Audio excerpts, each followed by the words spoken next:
kharashka laga bilaabo maanta oo aynu yeerin doono qolku wuxuu noqonayaa $7,217 iyo 12 senti ayuu noqonayaa qolkiiba waa $7,217 12 senti qolalka roon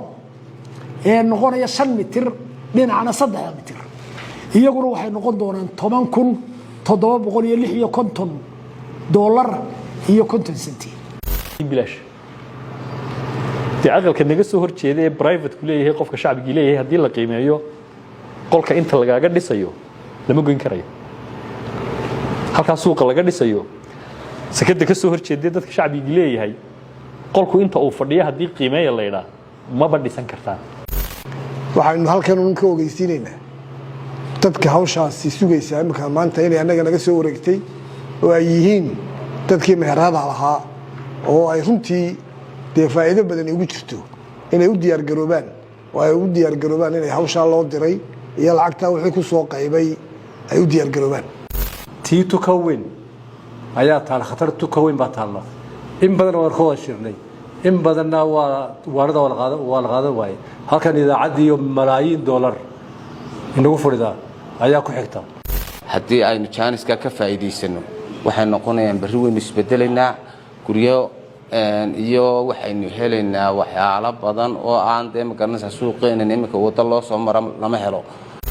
waxay noqoto laga maarmi waayay si dabkana looga badbaado inaanu inagu soo noqnoqon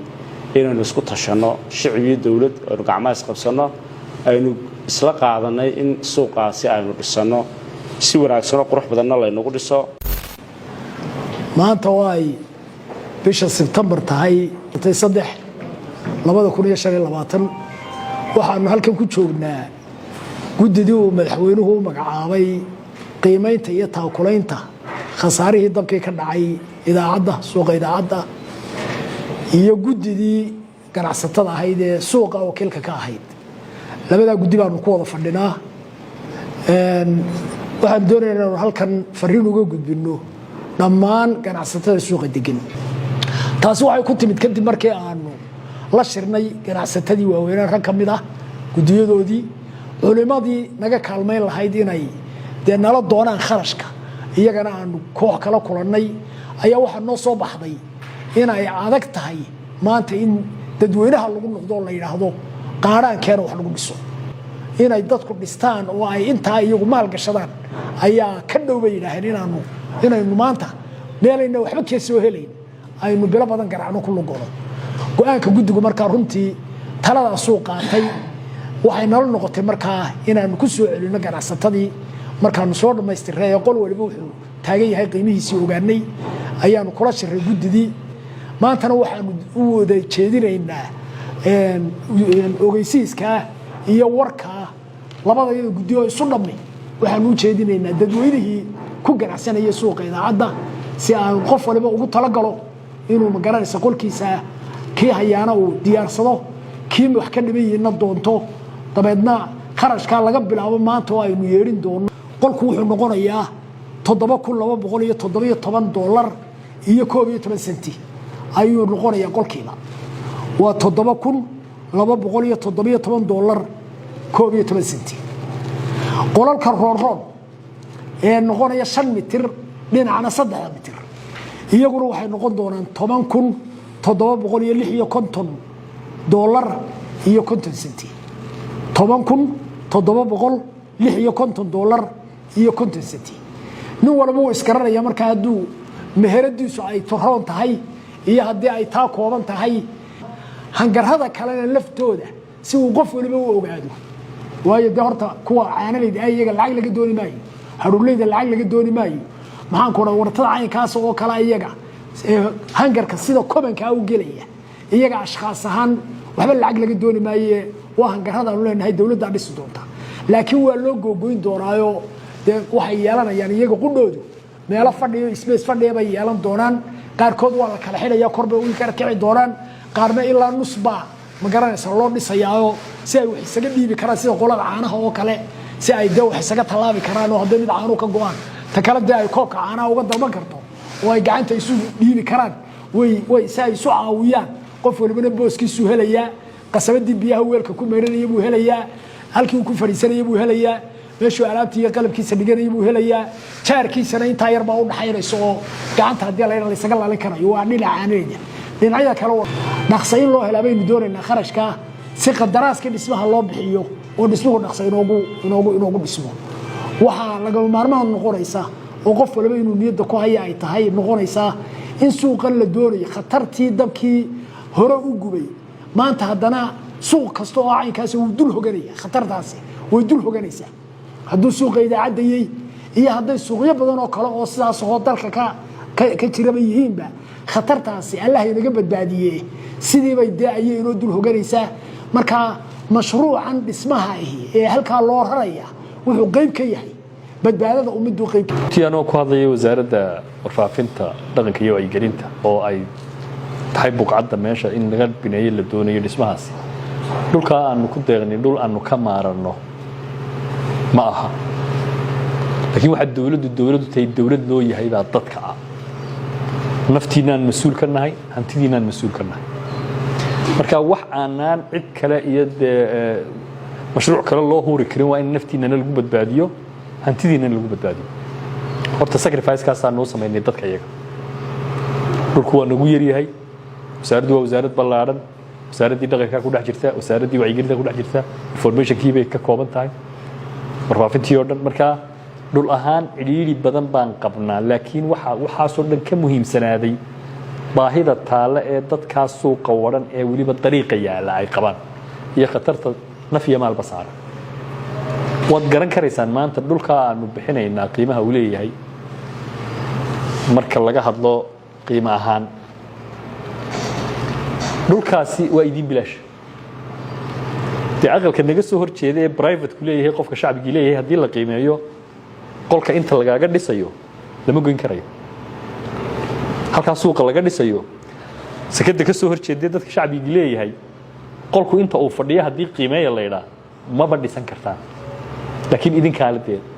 dawladdu waa dadka taasaanu aaminsannahay xaq baad noogu leedihiin inaad dhulaad ku ganacsataan idiin samayno principalka laga duulayay mas-uuliyadda la qaadanayana taa weeye intaa marka laga yimaado suuqan khatar badan buu saaran yahay qalabka dawladdu leedahay ee idaacadda yaalla ee TV leh ee radio leh ee transmitter leh ee solar leh ee maalinka maanta tower leh haddii la qiimeeyo dhowr iyo 30 milyan oo dollar ku qiimaysan yahay chip yar oo ka celiya haddii dabku kala go'o inaanu TV-gu gubanin 8 milyan iyo 800 kun baa lagu qiimeeyay dawladda Ingiriiska naga bixiso nasiis waxaas inta khatartaas saaray marka waxa dawladuna dadka leh sida aan leenahay dawladdu waa dadka ayay dawladuna dadka u tahay marka wixii dawladdu deyn la ilaaliyo baahan yahay dadweynuhuna in dawladdu ay ilaaliso baahan yahay oo de wax u aragno dawladdiina inaga dadkiina inaga walaalayaal marka waxaan doonaynaa khatartan imika baan dul saaran in meesha ka baxdo idinkana mustaqbalkiina ifaya ee cooshadii deganideen waxa la idinku bedelay inaad hore u qaadataan mashruucani hore inooga soo afjarmo sidii waaheen aanu inagu rafan dadkii lacagta ay doontaan cadaaladna la helo waxaan anagu ballan qaadnay hore la idin daariyay gudiyadiinii anaguna de horaan qaranka ugu dhaarsannahay oo kitaab baanu gacanta saareen ummadan cadaalad ugu shaqeyno taacad ugu shaqeyno waqtiga nasiibkana waxa loo dhigayaa in dadku cadaalad helo qofna qof warqada aan taliyuhuna ka warhayn annaan ka warhayn Xuseenna ka warhayn halkaan loo dhigay leeyahay kala qaad mid kale uguma doodi karo way warqada horteeda halka hawaaye hortiisa looga leeyay nasiibkiina kala qaad marka qaananu qaato waxaan automatically aaminsanay qaybtii ilaahay siinay marka dadweynaha aanu qayb waqtiga nasiibka ku qaybin doonaana qof waliba wuxuu aamini doonaa qolka uu halka uu ku yeelanayo in ilaahay qolka halka dhigay in dawladdu dhigay cid kale dhigay gudideena dhigay marka waxa doonaa si transparency ah oo cad oo hufan oo daahfurnaana inaan dadkeena waxa ugu qaybino qaybtayada ganacsatada iyo culimadii iyo hawsha halkii aanu ka soo gaadhnay iyo halka ay hawshu marayso gudideedan madaxweynuhu magacaabay markii aanu hawshan galnay nasiibadii dabku kooskareeyay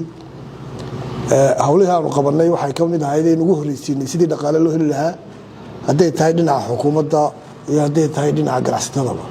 waxaan markaa haddaan nahay culimadii iyo ganacsatadii hawshan ku jiri jirtay iyo qaadaan ururinta markii aanu sidaa wasiirku sheegay sunnimi waxaanu garanay maanta haddii lagu noqdo suuq ama cid ganacsataa lagu noqdo inuu wakhtiguna dheeraanayo adduunka la filayana aan la helin iyadoo aanu ka duulayno khibraddii aanu ka helnay suuqa waaheen oo ilaa maanta hawshiisii socoto qaabkii aanu u maamulnay hore annagoo ka faa'iidaysanayna khibraddii halkaanu ka helnay waxaanu soo bandhignay in laysku tashado barnaamijkaa isku tashiga in ganacsatadu isku tashato maadaama dhulkii xukuumaddu ku deeqday maadaama halkii ay deganaayeen oo marka horeba waddo ahayd laga soo rarayo oo suuq wanaagsan oo caalami ah oo bilicdii iyo dhaqaalihii iyo security-giiba koobaya haddii la helay waxaanu istusnay haddaan annagoo ah guddidii ganacsatada iyo culimmada in dhaqaalahaasi maanta haddii meel kale loogu noqdo wakhtigu dheeraanayo dadkana aanay xamilaynin oo dan yar aad u ahaa inay wakhtigaa dheer sugaan marka waxaanu soo jeedinay guddida u soo jeedinay in hawshaasi isku tashi aanay ka fursanayn wakhtigana aynu ka faa'iidayno runtii xukuumaddu iyo guddidii aan ka midka ahay wuxuu madaxweynuhu magacaabay hawshaa way nala qaateen waa ku howlgallay wixii soo xaroodayna waa isla wada ognahay waxa laga fur yeelay oo loogu horreysiiyey in dadkii horta dhibaatadu gaadhay si aanay suuqii uga bixin mar walbana aan idinku daraya inaynu khibraddaa waahayn aanu ka helle ka faa'iidaysanayno in iyagii gacan qabsi horta la siiyo ay meeshii dib u fadhiistaan taana waa lagu guulaystay walilaahi alxamd dadkii maanta ma faramadhna nin baytaalkiisu wuxuu yahay meeshiisii buu ka soo jeedaa oo uu dabada kula jiraa dabadna isagoo halkiisii jooga ayay insha allahu tanina u dhammaan doontaa hawshii way soo dhammaatay sidaa uu wasiirku bayaamiyey ama nashqadu halkaa ugu sawiran tahay suuqa caalamiga ah baa soo kordhay oo u eg suuqii ka dhammaaday waaheenee gaarka loo lahaa oo saaka dee magaaladii caasimaddii iyo bilicdii bayna wanaagsantihiin nabadgelyadiisii waxaynu halkan un ka ogeysiinaynaa dadka hawshaasi sugaysaa imika maanta inay annaga naga soo wareegtay oo ay yihiin dadkii meherada lahaa oo ay runtii dee faa'iido badan ugu jirto inay u diyaargaroobaan oo ay u diyaargaroobaan inay hawshaa loo diray iyo lacagtaa wixii ku soo qaybay ay u diyaargaroobaan dabku waxyaabihii nuglaa uu gubi lahaa ama uu dhaqsoo fidi lahaa maanta ma fidayo oo dee waxaa geli doontaan guri wadasabada micneheedu maaha dabkaa iska ilaalina qolkii gubta dee khasaare inagu noqonaya marka iminka hawshu markay dhammaato sidii hore waynu ka nasiib badanno dabkii faraha badnaanba mar kale meeshooda gubi yeelan mayno waxaynu dhigi doonaa qalabkii dabka lagu baktiinayay qof walba qolkiisa uu dhigan doono tababar lagu bixin doono marka tan maanta gobonimo haysataa tii tuka weyn ayaa taal khatar tuka weyn baa taalla in badan waan ka wada shirnay in badanna waanada waa la qaadan waaye halkan idaacaddii iyo malaayiin doolar inagu fadhidaa ayaa ku xigta halkan shidaalkii maxaa la dhahdaa indhabirta ku xigta xaggii cufnaanta iyo weynaantana waa iskooda mid marka khatarahaas oo dhan in laga tababawshaysto maalmoba ku jira meel baa naga gubatay hala qaadhaamo meel baa gubanaysa hala qaadhaamo meeshii way gubatay maxay gubatay waxaasay gubatay berri yaanu inagu soo noqon weyn marka farsamahaan iyo qurxaan dee waa idinka arkaa meesha laidin dhisayo hadhowtana wasabado haddii baacamshirgu furmo fooq baa laga dhigi doonaa oo sidii aad baan uga fiicannay maadaama in maanta jaanis haysanno inaynu dhul hello waxaanu garannay inaannu arrinkaas oo aad noogu adkaa inaannu qaadanno dadkayaga inaannu saa ku waxigelinno oonu ku nidhaahno adeer waxa weeyaan waxaasi annagaba wuu nagu adkaa laakiin dee maanta haddii aynu jaaniska ka faa'iidaysanno waxay noqonayaan berri waynu isbeddelaynaa guryo iyo waxaynu helaynaa waxyaalo badan oo aan dee magaranaysaa suuqeenan iminka waddo loo soo mara lama helo islaan yaroo laba qof wadata unbaa suuqeenni wax ka iibsata marka waxa weeyaan waxaan leeyahay maanta dee qof walba way ku adag tahay taniye laakiin ilaahayna ha idiin sikhiro arrinkaana aynu dhammayno dadkii suuqii idaacaddii gubtay dadkii laba qaybood loo qaybiyey qaar hangarada laga dhigay oo dawladdu ay tiri annagaa bixinayna kuwa hangarada qaarna kuwii qololka ay noqdeen dabeetna kuwii qololka noqday in dadkii lacagtii ay shubtaan maadaama dawladdu dhul qaaliya oo buucad fiican ku yaalla ayna siisay markii la qiimeeyay marxaladda dalka iyo dhaqaaluhu halka marayo iyo marxalado badan oo waddanka ka jira haday waaheen gubashadeedii noqoto dagaalada la galay noqoto sida madaxda iyo inoo sheegay dawladdu waxay noqoto laga maarmi waayay si dabkana looga badbaado inaanu inagu soo noqnoqon